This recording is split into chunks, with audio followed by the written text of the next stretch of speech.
I don't perform Butoh anymore, and I thought it might be interesting to make a video talking about why. It has nothing to do with my love for the art form or for the importance of what my Butoh practice has meant to my personal growth.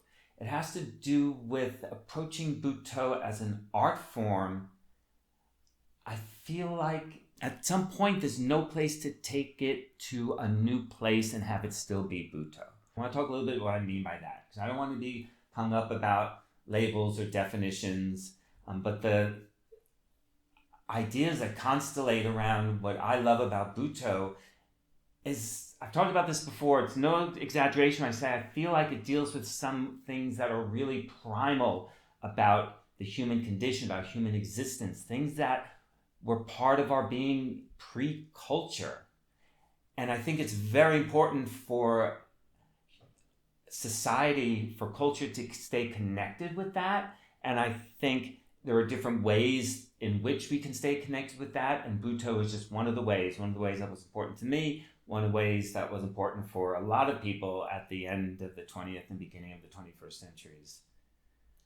But as an art form, because it is so tied to such a primal and pre-cultural aspect of human existence, as an art form, I just don't feel like there's any place to take it, any place new to bring it, to develop as an art form and have it still be Butoh. You can turn it into dance, you can turn it into theater, you can turn it into narrative. You can take some elements of Butoh and bring them into other things.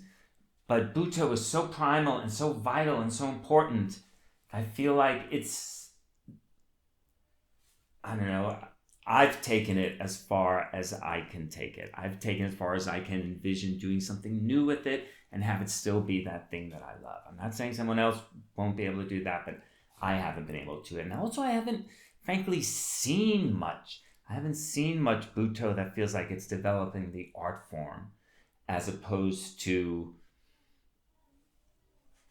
mining the art form that exists for the values that it gives you for personal transformation and public transformation and public performance, or taking elements of Butoh and bringing it to other things. And I've tried to do that in the work that I've continued to do after Butoh. So I think what I'm been thinking about now is maybe talking about how I take the things I've learned from Butoh in simple ways and big ways and apply them to everything that I do. Or maybe a better way to think about it is that there's this unifying factor around everything I do, and Butoh runs right through the center of all of it. And as I move back to playing music, back into doing live performance, I feel like I can take the things that Butoh taught me and bring it into the work that I do, have it inform the work that I do, and yet I'm not going to call it Butoh anymore because it's not. And I thought I could give one example of that in terms of my drumming. I'm a musician, I'm a composer. Drum kit was my first and main instrument. And I've been working with this book by George Marsh called Inner Drumming, and it's about trying to treat each limb as equally important in a series of rudiments. When drummers are first taught to play drums, they're often taught these 26 rudiments, which are different patterns of right hand, left hand. George Marsh's idea was to take that same idea, but apply it to all the limbs. And he really stresses, and this is something that really resonates to me with the work in Butoh, is that you need to be able to feel the energy flow from limb to limb as you play. And so he has these patterns, called them inner rudiments, and it's about learning to feel the energy pathways from limb to limb. So if you have trouble playing right hand, right foot, right hand, right foot, right hand, right foot, it's because you're not mindful of the energetic connection.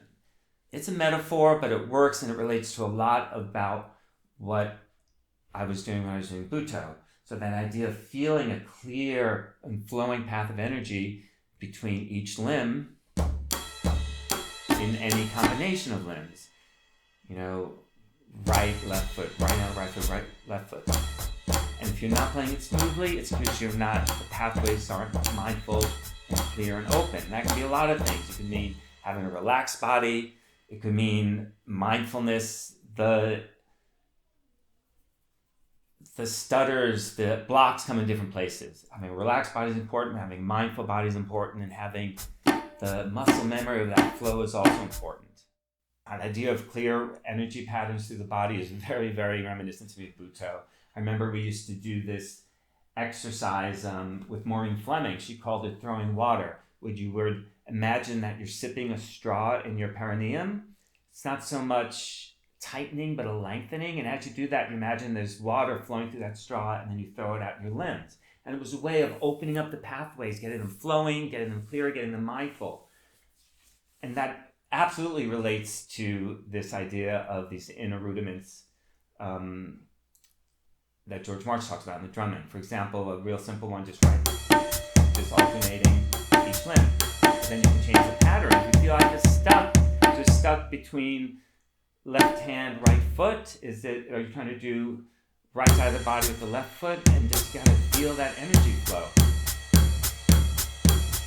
Anyway, I'll probably make more videos about this as I start working on some new projects about how I approach how naturally the things that I learned and explored in Butoh and nurtured in Butoh inform and enrich and give life to the other art that I do.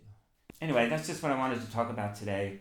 Maybe I'll make some more videos in the future as I progress with these new artistic projects that I'm doing, talking about how they are informed by the things that I explored and nurtured doing Butoh. Anyway, I hope you found this interesting, and I'll see you next time.